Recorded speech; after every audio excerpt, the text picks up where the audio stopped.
for it's we'll do like an official 5 4 3 2 1 countdown kind of thing in just a moment. But how have you settled in? You feeling good?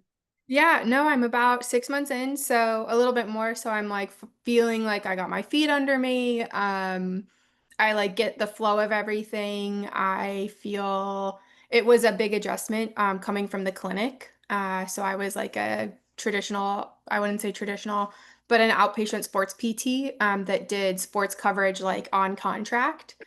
Yeah. So, now that it's been like 6 months, we had a little bit of a in-season break. So with the international games happening in Europe, Africa, and South America, we were basically just in training for 6 weeks. And I feel like I came back from our like break, which was right around the conference we met at, and was really just able to be like, okay, like I get it. I understand what like all the different processes. It didn't feel so like taxing um cognitively. So I'm feeling really good. Right on. Yeah, I was just having a conversation with physical therapist. He is with the Pittsburgh Pirates. AJ Mm, Patrick is his name. He lives in Colorado right now. Him and his family moved out of the Florida complex, but he works remotely. Anyway, we were talking about him as a physical therapist and going from the not general population, but from private clinic to team setting, and the change that transpired there was eye opening, I guess. yeah. Yeah. I Now you I would were with. Go ahead. Sorry. no, I would say I would agree with that. It was a very like enlightening. I mean, you can hear people talk about it however much, but it was a very enlightening transition going from where I was in the team contracts that I worked to like a full team setting integrated every day. Yeah. Yeah. Definitely. And now it's well, you have the same patients over and over in a way, and you don't Yes. have a rotating kind of patient load. Yeah. But I'm sure there's a good deal of paperwork still required. Yeah, we do some, I mean, like just like a typical EMR. We do our like daily notes for treatments, for rehabs. It's definitely a lot more simple than when you're submitting to like a traditional insurance, but it's like a every single day doing some documentation.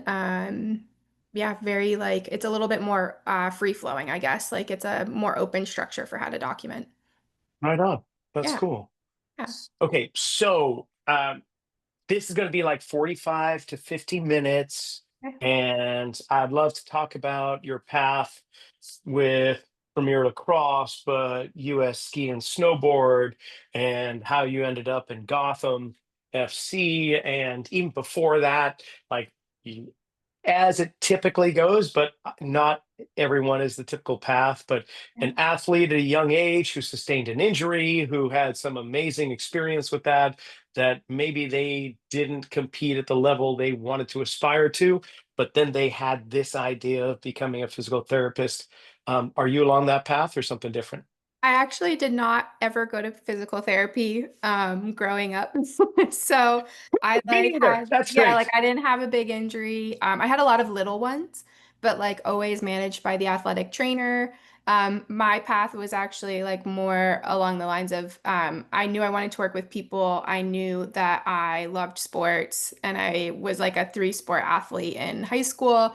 I wasn't like particularly good, not good enough to go on to college, but like I just loved being involved in sports. And so I actually had a friend who was a year older than me who was doing a pre-PT path. And he was like, hey, I think you would really be interested in this. Like he knew my interests, he knew what I liked to do, he knew I liked to work with people, and that was that. And I kind of just rode the wave, and here I am.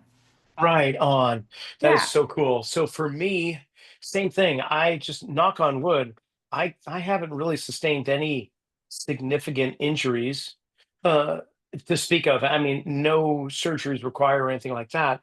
I just found that I really liked puzzles, and one of the best puzzles is the human body. And when I found that I could actually make a living at helping people improve the way in which they move, the game was on. It was just like, okay, I can't believe that I've landed into this position and this environment. So Yeah, very very. cool. Okay, so I'd love to talk about that. And then really, it's just like an organic flowing kind of a conversation. You're going to pique my interest. I know you will, on many different topics, and then we just go from there. It's such a selfish pursuit. So first, I apologize because it's all about me learning from you. That's really what it is. It's like I just want to soak in as much information and experience and knowledge as I can, and you are my captive audience for like 45 to 50 minutes. So that's basically it. And if the listening audience gets something out of it, then all the better. But it's really just like I'm always curious, and that's really it. Do you have water? Are you good to go? Do you need any I've got questions from me? I've got some tea. Me too. I'm What do you drink? hydrated. This is a mint medley. Mm, But very nice. yeah, I kind of cycle. I do a lot of herbal tea. Uh, Nice. what about you? I have got a decaffeinated black tea, like a Trader Joe's off the shelf kind of thing. But normally I like an Earl Grey in the afternoon, Irish breakfast in the morning, and then maybe something like chamomile in the evening, or like an orange pico or something like that.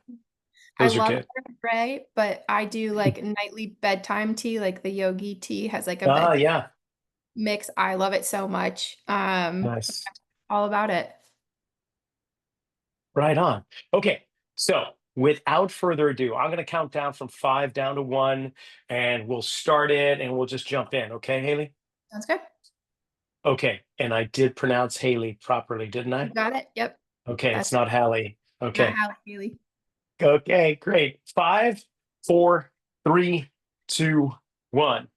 Haley, I'm so stoked to have you here, and welcome to the Zealous Podcast, first of all. Thank you so much. I'm super excited to be here. I'm really excited to chat with you today. I am too. Now, before we get underway, I've just got to ask a silly question. Bear with me now. Your last name is Leo. Is that also your sign? It's not, it's actually like Oh, I'm 2 weeks off of a Leo. I'm a Cancer.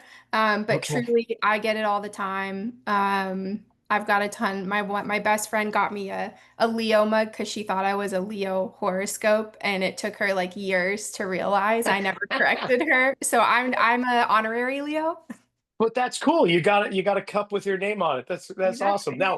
Now, we got to meet in person at the Sportsmith conference at the end of June at the Intuit Dome in Ingleside, Southern California, outside of LA. That was a great conference. And was that your first time attending one of those? I've attended obviously like CSM and some other smaller conferences, but that was my first Sportsmith conference. And I just absolutely loved it. I had such a great time learning from the experts in the field, especially with what I'm doing now and all the lower extremity injuries I see.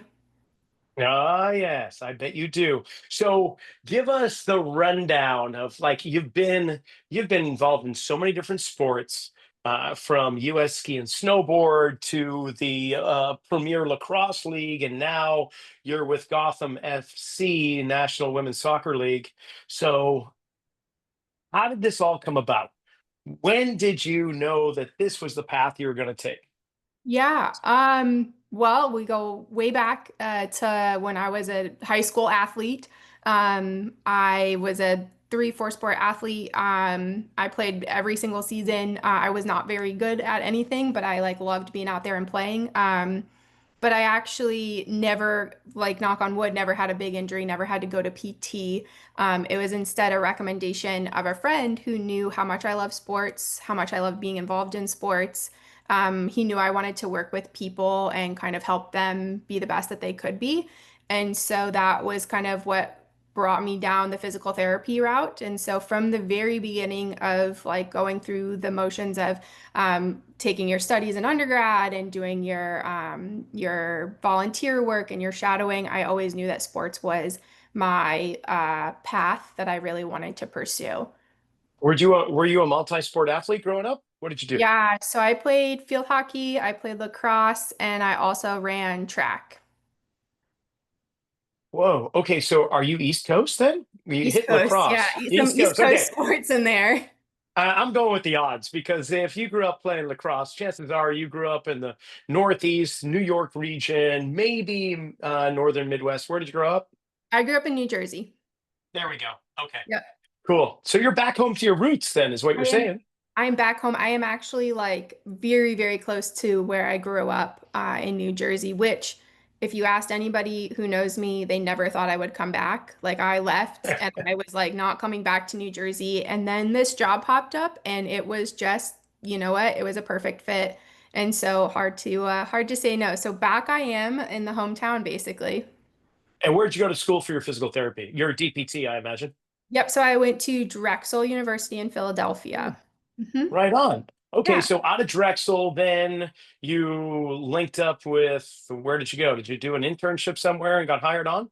Yeah, so after Drexel, I applied to residency, didn't get in. I took a job in San Francisco, so it was my first job. I worked in a sports clinic in like downtown San Francisco, and so we saw like a ton of weekend warriors, skiers, snowboarders, rock climbers, cyclists, triathlons.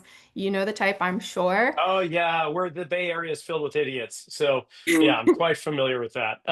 In which clinic, if you don't mind mentioning it? I'm just curious. Yeah, so I was at Ultra Health, sports physical therapy. So right in Financial District. They're still there. They're still popping.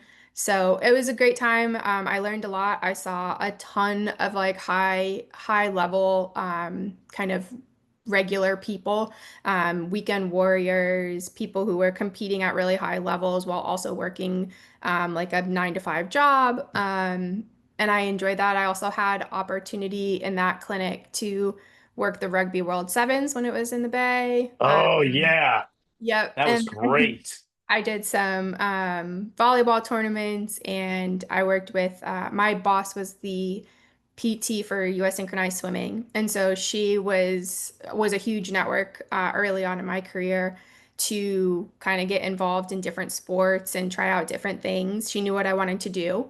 So yeah, I was there until the pandemic. And then I was accepted into sports residency literally the week before San Francisco shut down. Like got the Oof. call, accepted, and then our clinic was closed for a short time, like pretty much everywhere. And so it was just trying to decide what to do, what if I should wait, if I should not wait. There was so much up in the air. And the program was delayed for a short time, and then eventually it was almost in like a suspension, just because they couldn't host a residency for that year, basically. So crazy times. Yeah. Okay, so from I'm assuming you were in the Embarcadero then. I was in 5 Okay, and so from there, you had a little holding pattern, but eventually you made your way to Colorado and like give us a Yeah. little rundown, Howard Head and Lacrosse and US ski and snowboard. Yeah. So I chose Howard Head's residency because of their partnership with US Ski and Snowboard. They weren't partnered with Lacrosse at the time, so I knew, and that's kind of why I ended up in the Bay, was I was looking for these communities that had high levels of outdoor sports. I was a snowboarder. I had worked in our climbing gym in grad school. And so I had been climbing a lot and I really loved the communities. And so I really wanted to give back to those sports that really didn't have quite as strong of a presence. And so that's how I picked Howard Head, lucky enough to get in and did my residency with them. And part of that residency, we had different opportunities with US Ski and Snowboard. So I covered a training camp in their kind of preseason in my year of residency. And then I spent about 4 or 5 weeks at the Center of Excellence, which is in Park City, Utah, where US Ski and Snowboard's like Oh, a training facility. oh, you poor thing. It's terrible. Oh, that's awful. Okay, first of all, before we go any further, regular or goofy foot? I'm regular. Okay. Well, it's been nice having you on. And I'm sorry, but we're no, I'm just kidding. All right. Well, I can still hang if you're regular. That's okay. What was your home mountain when you were at Howard's Head? Yep, so we were between Vail and Beaver Creek. So we would do both. I know, really terrible. It was a tough So year. hard. Oh Um my gosh, so hard. Okay, I gotta say though, I don't know why it's my prejudice that's coming through right now. I just don't think of Drexel or New Jersey and think snowboarding or downhill skiing. You're correct. There, So was it at San Francisco? Was it while you're in the Bay? well, I picked up snowboarding in grad school actually. So I was like 23 and was like I was working with all these rock climbers. I was working at the gym and they all snowboarded and skied and they would all go to Vermont and they would go to the Poconos and they would travel whatever. And so I was surrounded by it and I was like, "You know what? Like I learned how to ski when I was really young, hadn't been in a decade." And then I was like, "I'm going to learn how to snowboard because if I can learn how to snowboard, I can probably learn how to ski." I do stand by that too. They say it's a little easier to pick up skiing than snowboarding. So I figured I'd just do the hard one first.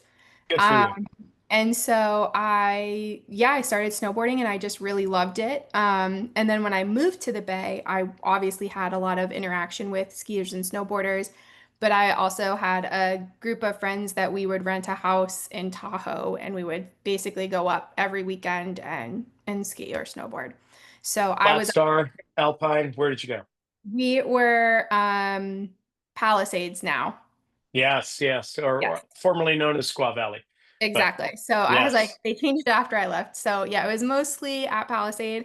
But just I was up there all the time. I loved it. I never loved winter growing up. And so like having something to look forward to made a huge difference. And if you've ever gone skiing on the East Coast and then skiing on the West Coast, Oh, skiing on the forget West about it. Coast, it's just like a different beast, right? It's Especially if you go down like Shirley Lake Express, yes. Siberia Bowl, if you go Granite Creek or Yep. KT22, even Red Dog. I mean, that was my home mountain for the Oh, longest fun. time.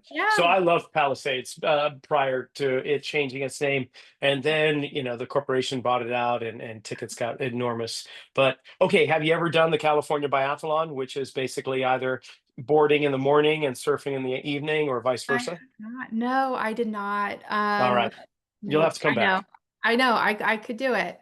Now I Okay, can do we it. could. I can get on a surfboard kind of. Oh, so I can imagine. Like we got to get back on track, and I'm pulling you completely off. So it's my own undoing here. But I'm thinking lacrosse and the NWSL very cohesive, and the outlier is skiing and snowboarding. Just in Yeah. terms of demands and Yeah. injury sites and things like that. So, do you feel like you were pretty well prepared with the time you spent with the Premier Lacrosse League to come into Gotham FC? Like, do you feel Yeah. like you felt like it had some good stuff under your belt?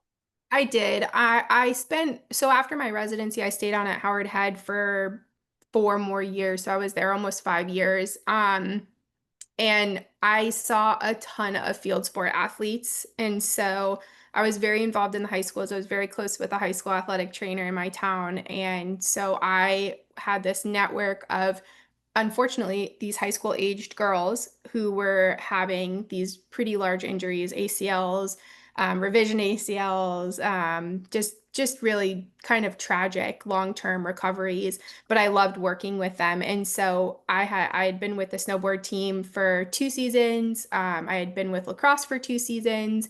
While I was at Howard Head, I also was part of our brain balance and concussion team. So I was doing a lot of vestibular and concussion therapy. And so what kind of led me to soccer was I wanted something that was a little more full-time sports coverage. And both lacrosse and snowboard are not really full-time seasons right now. They're both about 4 months. I traveled in particular with the snowboard cross team, so they have their season runs from like December to April.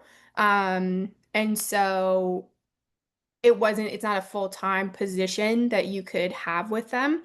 And so I was looking for a little bit more sports and I was thinking about my experience at Howard Head, my interests, and I kind of landed with one. I wanted to work with female athletes because of my work with them at the high school level and just the general need for high care levels in female sports as the sports continue to grow.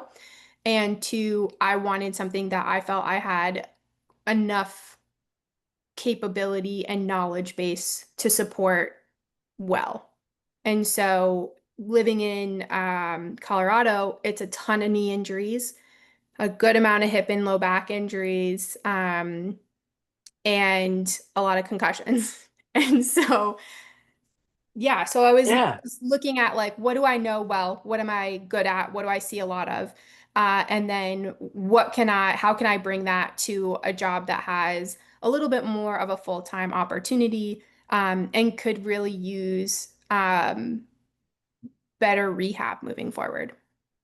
Sure. Well, hey, if you play your cards right, not to say you don't love being back in the homeland, but the Denver Summit in 2026, I know. that and the Boston Legacy. And for those that aren't familiar with NWSL, there's 14 teams currently, with two more expansion teams going to be starting up next year, and that's in Boston and Denver. So, hey, who knows? You could be heading back to Colorado. But Yeah. I want to talk. I'm really fascinated by concussion protocols, post-concussion syndrome, and the like. I've been studying it for a while now, and there's one approach that I kind of lean toward, but I'm very interested to know in terms of assessments, and I won't say protocols, but just what do you assess when you're doing any type of work with somebody that is post concussed or Yeah. subconcussed? Yeah. So, lots of things to look at. My big things that I look at are the visual system, vestibular system, your proprioceptive system. And in that proprioceptive system, kind of umbrella, I'm looking at the neck a little bit more closely. Um, and the kind of autonomic regulation. So I think those are probably the ones I look at the most when I look at concussions. There are obviously many things to look at, but those are like when I'm assessing a concussion, I'm making sure that I'm looking at head and neck. I'm looking at their ability to perceive their body in space. I'm looking at their ability to incorporate visual information, use of their vestibular system, and then if their autonomic nervous system is regulating appropriately.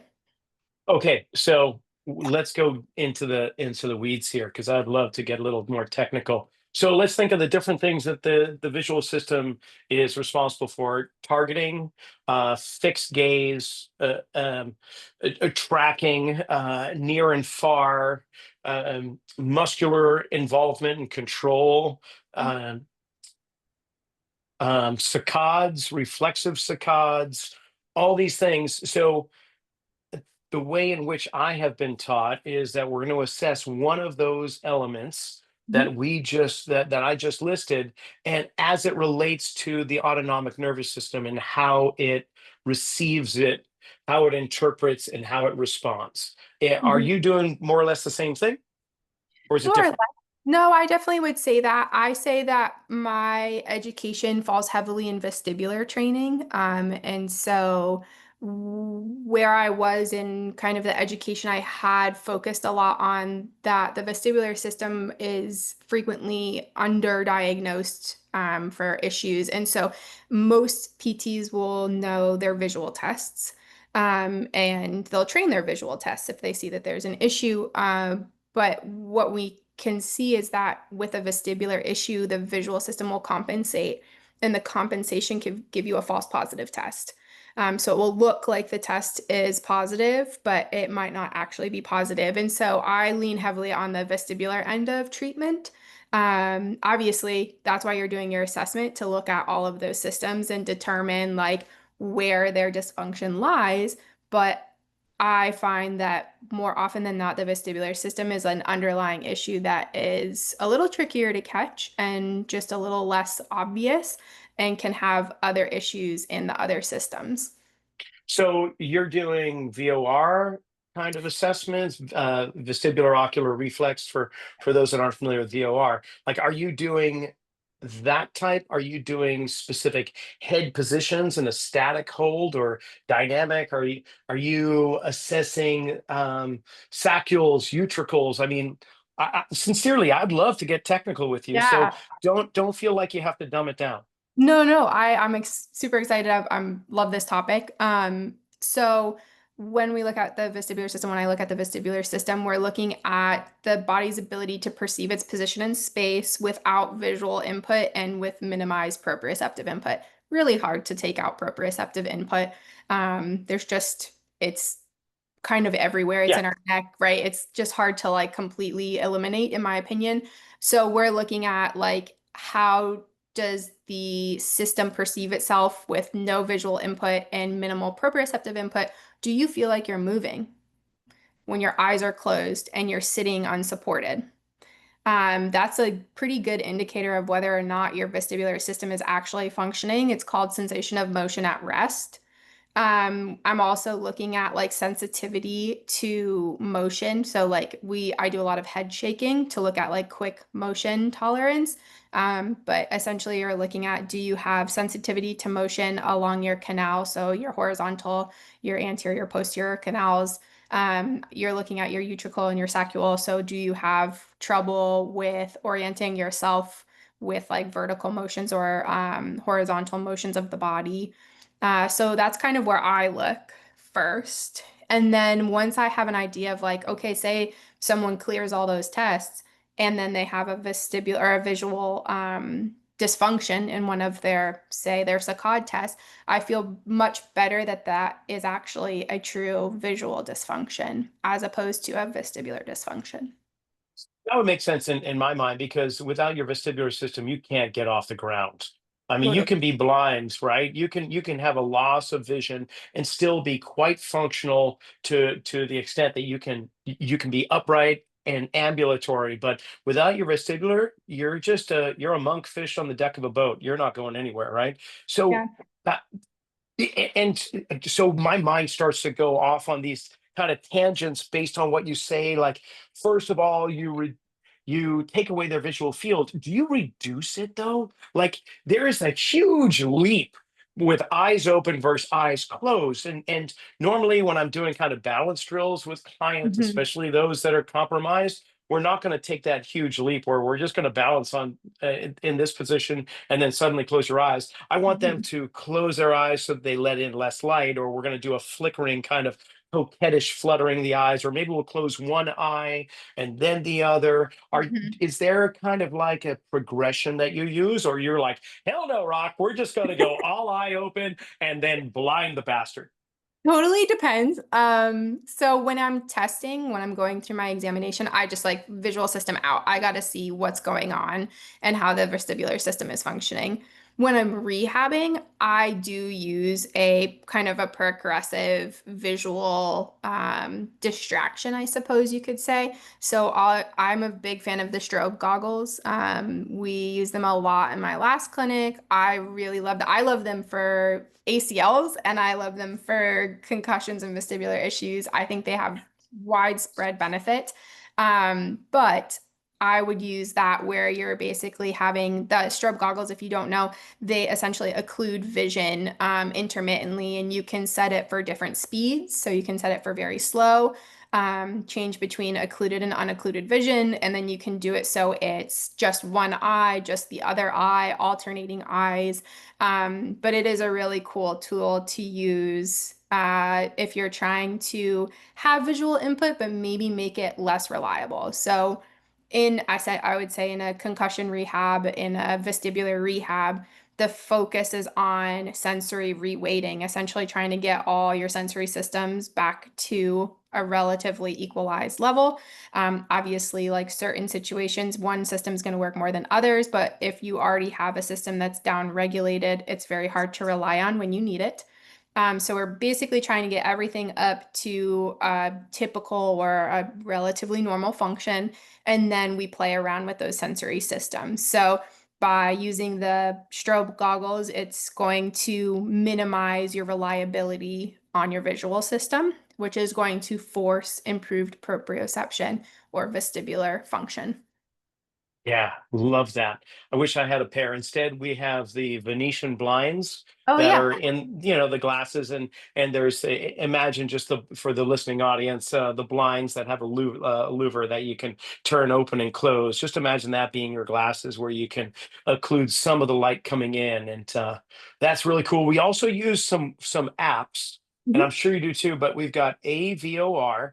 Mhm. There's Optodrum, which is more visual, and then we've got Switched On. Do you use any apps for whether it's visual, vestibular, or for that? Oh, not really proprioceptive, but mainly visual and vestibular. Yeah, so I've used Switch On a good amount. I end up a lot of times I'll either use Switched On or I'll take an exercise on Switched On and adapt it just to like what I have in the clinic because for whatever reason, like having the phone play is not, it's not as flexible as what I can make with a couple of cones and maybe a certain cue, but I'll use that for either ideas or for integration of activities. I use a website called, oh, I'd have to remember the name of it. It might be called like OPK. I probably have it saved somewhere if I had to guess. But oh, Optokinetic training. It's called optokinetic.org. And so this one I would use a ton. I actually don't know if they have an app, but I would use this a ton as a visual motion sensitivity um, ec- I guess like Oh, implementation. this is on a TV screen that you're using, Yes. right? Okay. Yep. And so this is one where it's like if you don't have strobe goggles or if you don't have the ability to have altered visual information, it basically are these are videos that provide high visual information and it has ways of progressing them to more difficulty from kind of easier exercises so that you can start to either integrate or ignore different visual cues. Very cool. Yeah, Mhm. you've got some nice toys there. I'm still curious Mhm. in regards to assessment outcome. How do you determine it? What is that you're looking for when doing something like VOR? What's your Mhm. baseline? You incorporate a VOR and then you reassess. What is the actual assessment that you do to determine whether or not this is a positive outcome or not positive? Mm. So, in terms of like assessment tools, I would say one that many people will be familiar with is the VOMS. So, I use like a little bit of a larger VOMS assessment, which is a visual ocular motor screening that came out of, I think, Pittsburgh. Um, and so, I'll use a lot of those tests to kind of assess whether or not someone is falling into like a normative value.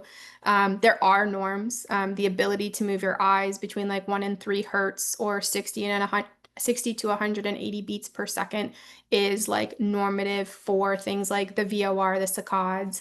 And so you do have an idea, but honestly, unfortunately, a lot of it just comes from seeing a lot of people with Mhm. these issues. And then you kind of just get a feel for like if someone is moving a little bit slower or they're self-regulating head or eye motion.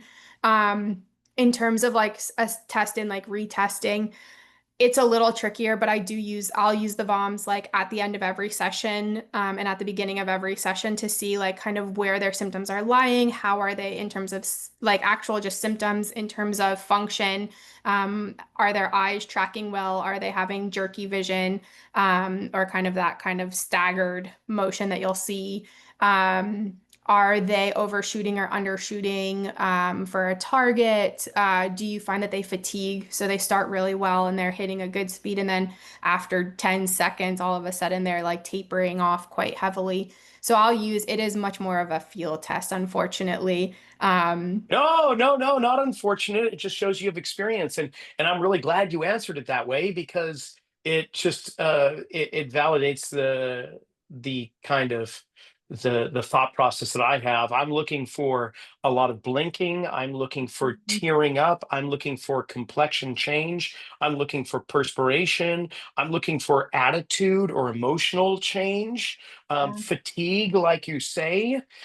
Yep. Um, Maybe we'll do a range of motion screening and then look to see if there's improvement or a decrease. Decrease is going to be more of a threat response. Improvements like, okay, we hit the home run with this. The brain is really liking this. So it's good to hear that you're not just so black and white on a screen and you're just relying on numbers or anything, but you're relying on experiential knowledge, which I think is extremely valuable because everyone's going to be different and you get to see all the different types of responses and put that into your mental library so that when somebody else comes through the door, you're like, I've seen this before.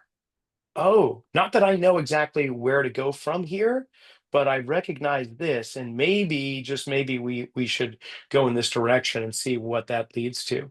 So Mhm. I'm still, I like, as you could probably tell, we could talk like post concussive all the way to the cows come home. I mean, and I don't want to really, I don't want to stop at the same time. One thing I find fascinating, especially from a player's position on Gotham FC, withholding names, of course. We'll just take any player, football player slash soccer player who has sustained a concussion. One of the one of the outcomes that is the inhibition to stop in times of perceived threat.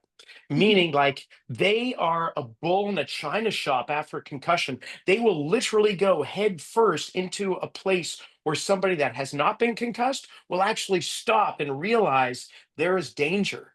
So that just promotes more concussions down the road. I mean, it's like we're just scratching the surface with concussion science, but what has transpired, say, over the last 5 years is pretty amazing. Wouldn't you agree? No, I totally agree. And my personal, I guess, interest in concussion is actually the long-term effects of concussion on reaction time, reactivity, which is a lot of what you're talking about. Essentially, like the ability to react to a external cue, whether it's visual, vestibular, or proprioceptive, and quickly make a decision. And so, one of the things I noticed in my time with ski and snowboard, big, big, big concussions. They're Oh, hitting tell the me about it. ground. That's the only time I get Yeah, concussed. they're hitting the ground. Like I worked with snowboard cross. So snowboard cross is, if you've ever seen Oh, motocross, it's pretty similar, but basically 4 to 6 people wide are racing down a course at one time. They're going 30, 40 miles an hour on a snowboard. And so they're hitting the course quite hard. And so their ability to react quickly is paramount for their decision making, right? So what I was seeing with snowboard, and not necessarily with snowboard cross, but at my time at the Center of Excellence, was that we would have like medical records, and you would see concussion, and then you would see an ACL, and you would see concussion, and you would see a broken bone. And it's hard to say, it's a high impact, high risk sport, but I started to see this pattern of like, we're having these head injuries, and then we're following them up with a lower body injury or a high trauma injury. And so I started thinking about when we don't know this really, what the long-term effects of concussion are in terms of things like reaction time, decision making, proprioception, biomechanics. We are just scratching the surface. yeah, it's really it's somewhat exciting because it's just, but scary at the same time. It's like recognizing and acknowledging we know just enough to be dangerous. And I'm not even in your situation. I'm just a gym rat who loves geeking out on the brain and motor neurology and the body. So you take it to a greater degree than I do. Okay, let's go from the penthouse down to the basement, and meaning that you were geeking out on lower extremity stuff at the Sportsmith conference at the end of June when we met, and you got a lot of that going on. What's not that you have to have a favorite injury or a common one, but what what what makes your hands kind of go together like a mad scientist when you're like, which what is Um, that? I really, really enjoy, and this is so cliche, I really enjoy working with ACLs. And, that's like the hot new topic, but I think that there is just so much that we don't know, even with all the research, that makes it's like every new thing that we learn, it's just like another hole that we're kind of diving into filled with information. And I think the thing that I like the most is how we're starting to realize from ACL research.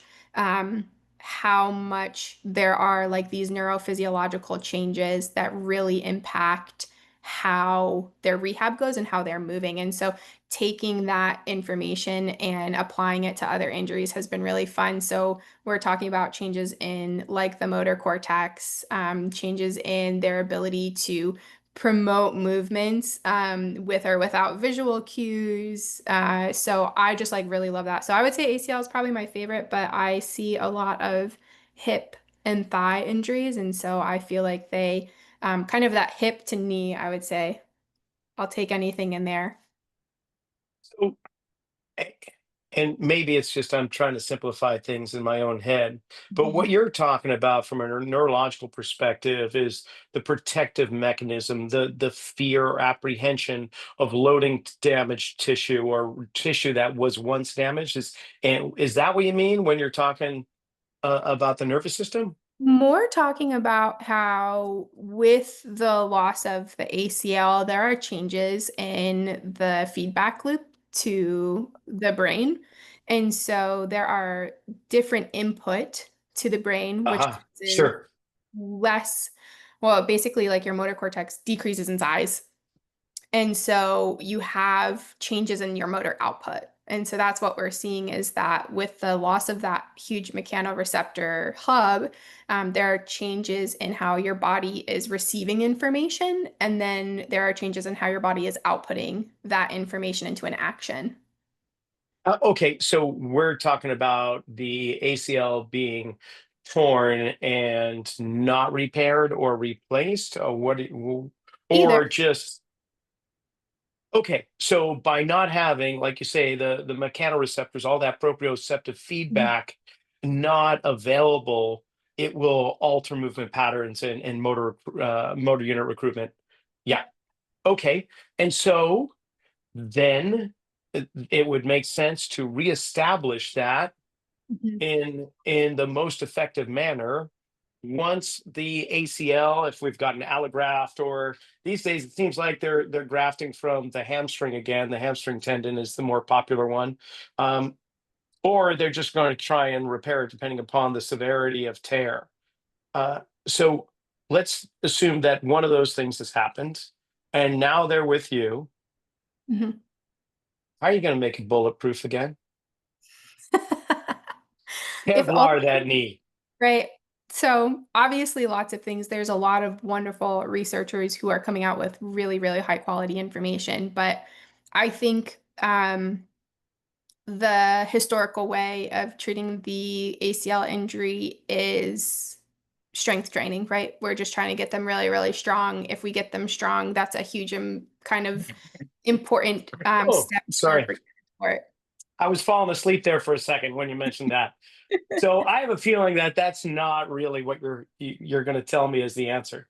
Well, I mean, it is the answer, but it's also how does the brain play a role in that? So, are we stimulating the muscle appropriately so that Uh, we can actually get positive changes in the brain? Okay, great. And in order to stimulate it appropriately, what is appropriate? Because historically, it has been a very secluded region. It's been a knee centric muscular response, a strength protocol that relies on the knee itself. When perhaps that was the circuit breaker, and somewhere else didn't fire up. So when it comes to exercise selection, Mhm. and not everyone's going to be different, but where do you gravitate? Don't be giving me that it depends. You've already used that card once. So let's just take, how do you determine what is the appropriate selection of exercises for any given athlete? What is your thought process? Yeah. I mean, first we're looking at, I mean, if you want to go into the basics, like what is injured and what is affected, right? And so from there, you can determine like if the ACL, I can't heal the ACL, right? I can't as a Yeah. PT change the ACL. However, we know that the quad has a huge role in ACL rehab. So I'm hitting the quad early. I'm a huge supporter of NMES, both early on in rehab as well as well through rehab. So I was lucky enough to work with some physical therapists who really identified with a lot of the work that the University of Delaware is coming out with. And the use of NMES to help stimulate the quad and stimulate that kind of motor cortex feedback loop to improve the both the input to the brain as well as the output to the muscle. And so that NMES is a huge component of the rehab that I do, both without any exercises, just throw the unit on, let it do its thing, or also with exercises. There's some research to support the use of NMES until a patient has 80% strength. So I will use it well through that just to continue to try and keep that loop open, so to speak, and help to kind of flood that neuromuscular system with information. Right on. Yeah. Okay. Very cool. The thing that's in my head is usually the ACL is going to blow because of the improper way in which forces are decelerating through ground reaction force by contacting the ground. Either the femur rotated too quickly away from the tibia, or the tibia rotated too quickly away from the femur, or they were both rotating in the same direction, only one at a hell of a lot faster rate of rotation than the other. But then looking at basically the pronation mechanics of more or less the entire body, of not just the knee, but what is the quality of pronation at the hip and the pelvis and the spine, and the opposite leg's ability to supinate while the injured side was pronating, and trying to get a full kind of joint by joint understanding and find out what's missing in that kind of chain reaction. Mhm.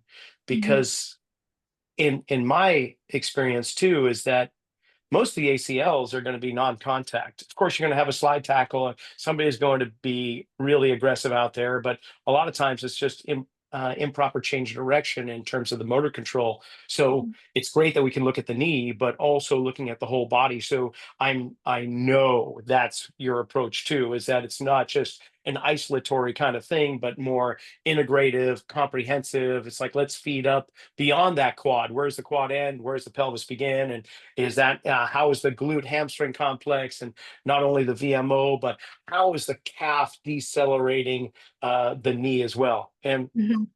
am I just throwing up crap at No, you, no, or are no, you no. just That kind of is like, are no, you that's good with that? definitely, I am definitely. I think that I will say, coming from a clinic setting, That's hard.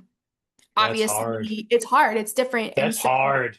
you're really like, truly, honestly, like what I was doing is like, yes, you're trying to hit your glutes, your hammies, your calves, your core, but the bulk of what you're doing is really trying to load the quad because they probably are not loading it anywhere else. Now in my new setting, there's a lot more time to explore some of Yeah. those things, and looking at pelvic control, looking at ankle control, looking at all the different kind of components that are involved in those motions, of whether it's a deceleration, whether it's a cutting motion, whether it was a contact injury, and how the body was pushed or moved. I think really is more, it's a little bit, I won't say, I guess, newer just to how I'm like addressing injuries and looking at things, just because I now have the opportunity to do it more than I did previously. Totally excited for you, and I'm so glad that you're in that position to get outside the box Mhm. of the clinic, so to speak, that provides you with certain parameters that you must follow because insurance and everything else, and you got to do it in a most time effective manner. Now you've got this huge blackboard in which to fill up all these ideas and scenarios. I mean, just thinking that maybe one of your players got slammed in their left shoulder in Mhm. a preseason match or something. That sublux just enough, but didn't give problems. But the arm drive and the use of that upper torso is not feeding into helping deceleration. So it puts the burden somewhere else, and boom. And well, anyway, we could keep on going with this. Yeah, we could talk for days about that. Oh my gosh, we're gonna have to do volume two and volume three. But let's talk about Gotham FC with the time remaining. You must be stoked. This is well, how, give me an idea. Preseason, postseason. It's different than MLS. Where are you guys? Yep, so we are pretty much right in the middle of our season. We start in our preseason starts in like January, and then first game is like first week of March. And then we run through June, July-ish. And we actually are just coming off of an international break. So if you are a soccer fan, you would have seen the Women's Euros. You would have seen WAFCON in Africa. You would have seen Copa America in South America. And so essentially during that time, if we have players who play for those international teams, they go and complete their international duty. So they're playing in tournament basically style, and the rest of our team is completing in training, essentially 4 to 6-ish weeks of training. So we actually just returned. First week of August was like our first game back for the second half of the season, and we will run through November. Dang. Okay, that is a longer season than I was anticipating. So basically, you've got just a month of December off, and then you start preseason in January. That's actually longer than the men's season. Uh, Granted, you've got the break with tournament play and all that, and you've got fewer teams. You've got like half the number of teams. Mhm. So, but how many matches per season? I want to say it was like 26 Okay, matches, right? So like we play Saturday or each team Sunday twice. matches. Yeah, pretty Okay. Friday, Saturday, Sunday matches once a week, for the most part. But yeah, it's basically like our like true season runs from January or from March until early November, late October. Postseason is November, and then December is off, and January we start to come back. Right on. And Yeah. then are you coming out to play the Bay FC? Are We you are. We're coming, it's soon, sometime in September. all right? We're gonna Yeah. have to connect. Yeah. And actually, I just had Stacey Harden on the podcast for the listening Yeah. audience. Go back to the archives and check in with Stacey. She was a big part of getting Bay FC off the ground as a director of player health and performance. So you're in good company, Haley. Oh Yeah. my gosh, I'm so stoked to have this conversation with you. This was Yeah. this was great, and I don't dive deep into a lot of subjects, but I do thoroughly enjoy it when we do. So thanks for taking me on a tour of post-concussive um, situations and ACL. Next time we get together, we're going to have to talk about some other Yeah. injury or some other scenario because that would be good. If people want to follow you on social media, do you do that? Do you do Instagram and stuff like that? My Instagram is really my personal Instagram, but I do post occasionally about my job. But you I can follow. mean, puppy dogs and foodie. Are Yeah, you? it's like co a lot of coffee, A lot of and cops. then a lot of traveling. My handle is HLEO26. So you can follow me if you really want. You can message me. I'm also on LinkedIn. Always happy to chat there too. But that's about it for my social medias. Sweet. Yeah, LinkedIn's always a good place to network. Okay. Well, I can't tell you how grateful I am to have you on here and have a conversation. And I'm so glad you agreed when we saw each other in person and we made it happen. Awesome. Thank you so much for having me, Rocky. It's been an absolute blast. I always love to deep dive into concussion, so that's always a fun time for me. Right on.